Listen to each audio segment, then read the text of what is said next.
Hey guys, what's up? So today I'm going to be doing a get ready with me video, just kind of talking about what's been going on with me since I haven't seen you guys in a while, and we're just gonna catch up while I get ready for my day. So here we go. So I just took a shower, which is why my hair is wet and not attractive right now, but we'll get past that. I'm hoping to get like 3 videos done today, including this one. So we'll start with this one, and then I wanted to do a video about what happened to my Disneyland Ghost Stories video, my Disneyland interview video. Most of you are probably subscribed because of those videos, and they are no longer on my channel. So I'll leave a link to that video once it's up.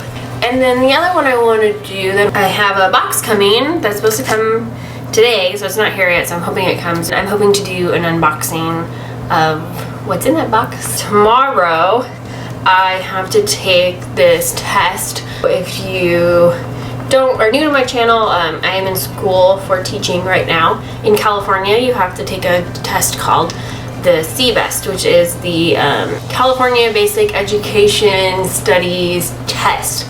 And basically, from what I've been told, it's just like a kind of like a high school exit exam. As far as like the materials that it covers and how difficult it is. I'm not too worried about it, but I do have like a study book that I'm going to be looking at for part of the day that I'm not filming videos. And then at the end of July, I have to take another test. That's another teacher test. That's the CSET, which is I don't know what it stands for. So that one I've been told is a little bit harder, and so I'll be spending the next couple of weeks reviewing the book that I got for that as well. When I first started my channel, I was in a, oh, I sound like I'm underwater. I was in going to a community college, finishing up my AA, and when it came time to go to university, I decided to go to an online school that I was going to be able to finish school faster. I take 1 class a month, so I just focus on that 1 class. There's a lot of reading and there's a lot of papers, and then, you know, the downside is that I have finals every single month instead of, you know, other schools where you take all your finals all at the same time. But then I guess I only have 1 final at a time, which is also nice. There's pros and cons to it, but so far I'm really enjoying it. I've been going since January.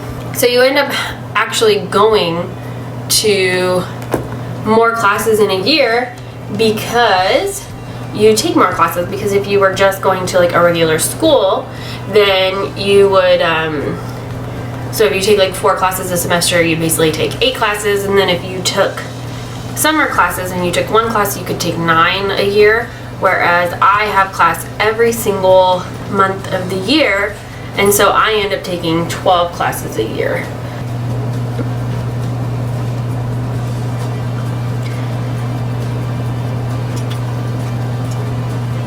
My husband and I, about 3 weeks ago, just got Disneyland annual passes for the first time. I've been bugging him for way too long to get at least me an annual pass, and I finally talked him into it. And then I also talked him into getting one, which I never thought that would happen. I'll be able to bring you guys some more fun Disneyland stuff, hopefully.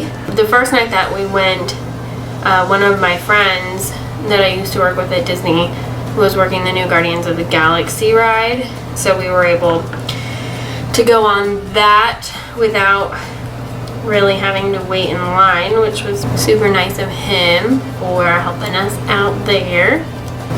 I don't really know how I feel about the ride because, well, first of all, I don't really think that I get much of a say because I have not seen the movies, which I know.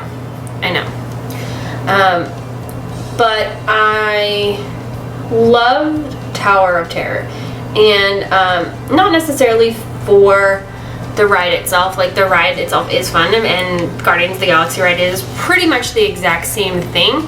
So it's not really like the ride has changed because they just rethemed the ride, like the structure of the ride is still the same.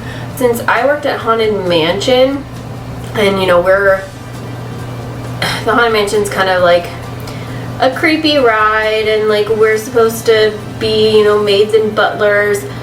Tower of Terror was kind of like our sister ride. Like we were, you know, in similar situations where like it's one of the few rides where the cast members are also part of what Disney calls like the show, where, you know, we play a role in what we do. We're not just pushing the button and making the ride. We're actually part of the ride, and we enhance the ride and make it better or worse or whatever.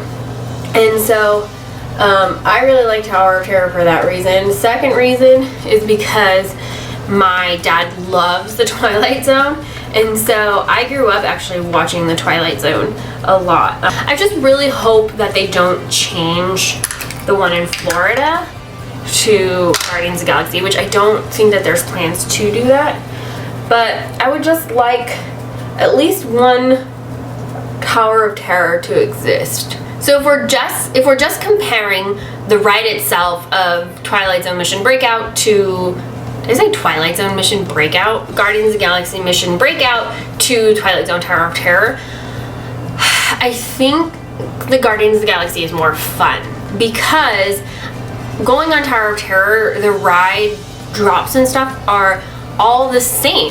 And so if you've gone on it more than once, you already know like what to expect. You know when you're gonna fall, you know when you're gonna rise, you know when you're gonna go up really fast. With Mission Breakout, I've only been on it once, but from what I've heard, every time you go on that you get like a different song. The jump sequences are different, and so you're not really gonna know what to expect. The theming of the ride though, I just can't get into it, and I think that part of it is because I haven't seen the movies. The idea behind the ride is that like the Master Collector guide captured the Guardians of the Galaxy and is holding them in like his collection. You were invited to go up and see his collection, and when you get there, the raccoon, I don't know his name, because again, haven't seen the movies, he ended up being able to break out, and he wants you to help break out the other Guardians of the Galaxy. All of that I completely get, and I think that it's a great theme for the ride.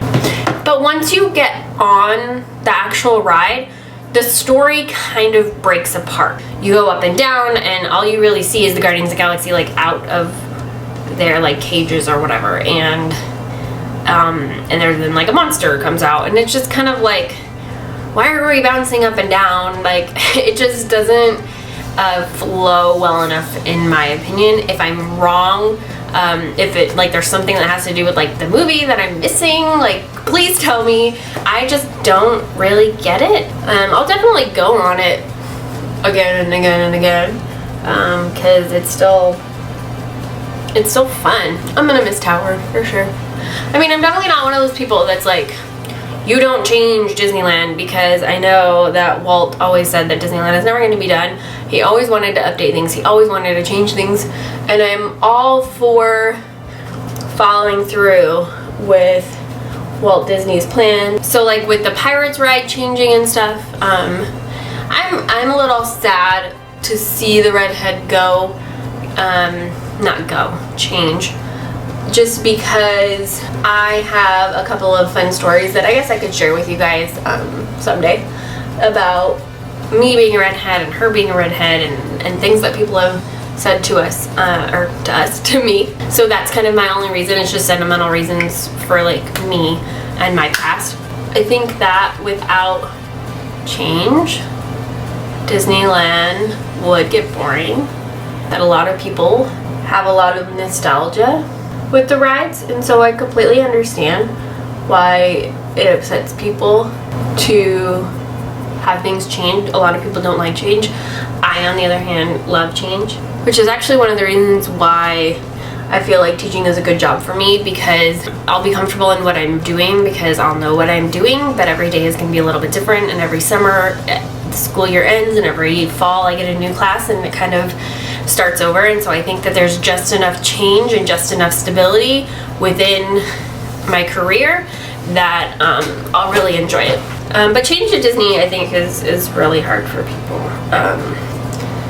I don't know if I have anything else more to say about that.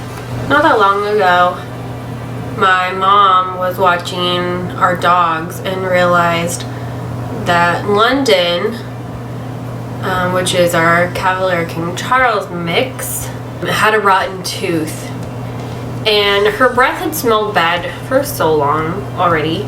And when we had gotten them checked up, maybe like 8 or 9 months ago, I asked the doctor to look at her teeth, and she didn't think that there was anything really wrong. But my mom found the rotten tooth, and it was really gross, like black, and like, well, we had to bring her in to the vet and have it pulled. And I was really nervous about it because they were putting her under anesthesia, and I had a rabbit when I was a kid who like hurt his foot, like he like split it open. They were gonna sew it closed, but they wanted to put him under just because they didn't want to deal with him like flopping around and stuff. And he never woke back up. And that's really my only experience with having pets under anesthesia. As much as I know that dogs go under anesthesia all the time and they come out fine all the time, it was still not a fun experience for me. I was really, really nervous and really, really anxious. She ended up doing just fine. She's fine now, back to her normal self. But she had to get 10 teeth pulled. She's 8, so I mean she's getting older.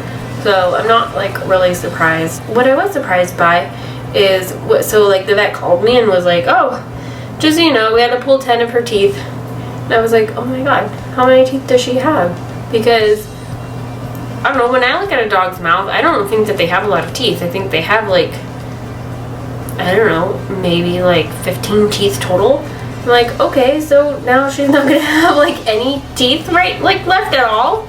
And he was like, oh, well, dogs have like 46 teeth, so she has 36 teeth now. And I was actually really surprised because I had absolutely no idea that dogs had 46 teeth. So I'm really glad she's okay.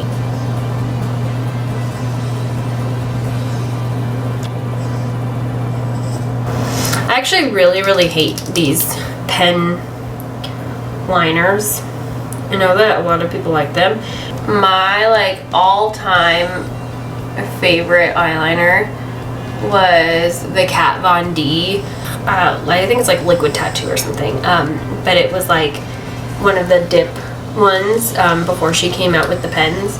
And I am like a pro with the eyeliner because I've been using it for so long. I love the formula. I love the way that it dries. I just like, it was just like my like holy grail staple eyeliner in my makeup collection. And then she decided to freaking cancel it. And then the pens, I don't like them as much. I feel like they dry out a lot easier. You have to like I always have to do like this on my hand to like get it to get worked into like the brush or the felt tip or whatever it is better. But I don't feel like I can be like as creative with them as I can with, you know, having like the other one. I don't know, but this came in my Ipsy bag, and I figure it's free. I paid for my Ipsy bag, but it's basically free, so I might as well use it. I was told that if you store your pens upside down that they'll last longer, and I actually think that's true, because my Kat Von D ones, the pen ones that I used to buy after she discontinued the dip one, they lasted me like nothing, and I was really frustrated because they're actually pretty expensive. This one that I got in my Ipsy bag is the first one that I've gotten since I was told to store it upside down.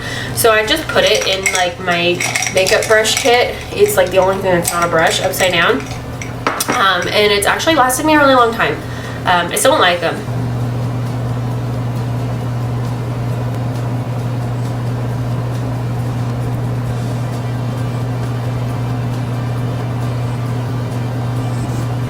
I Alright guys, thanks so much for joining me in my get ready video. Make sure you check out the rest of my channel, subscribe, thumbs up, and all that great stuff. I hope you guys have a great weekend, and I will see you next time. Bye!